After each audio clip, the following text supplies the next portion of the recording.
আসসালামু আলাইকুম। Hello Brian, কেমন আছেন সবাই? আশা করি সবাই ভালো আছেন। আমিও আল্লাহর রহমতে ভালো আছি।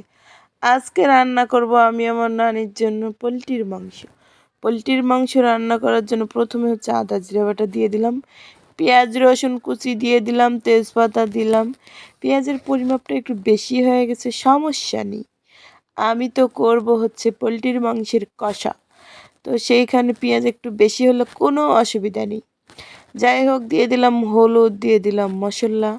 এখানে একটা কথা বলে রাখি, শরীরটা খুবই খারাপ, মনটা ভালো নেই, ভয়েসটা দিতে ইচ্ছা করে না, তারপরও দিতেই হবে। ফেসবুকে এত কাজ করেও লালবাতি জ্বলে। কার কার ফেসবুকে লালবাতি জ্বলতেছে জানাবেন কমেন্টে। সব মশলাপাতি দেওয়ার পর অবশেষে ঢেলে দিলাম তেল। তেল ঢালে দেওয়ার পর ভালোভাবে মশলাটা মাখায় নিচ্ছি, যাতে প্রত্যেকটা মাংসের কোনায় কোনায়, গোস্তর কোনায় কোনায় মশলাটা লেগে যায়।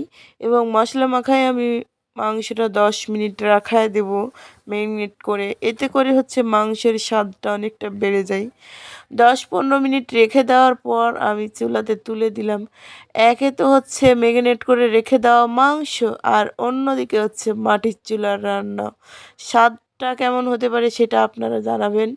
আর এইরকম মাংসের কালার দেখে কার কার খেতে ইচ্ছা করে জানাবেন। আমার তো খুবই ইচ্ছা করে, আমার এরকম মাংস দেখলে আমার লোভ লেগে যায় খাইতে।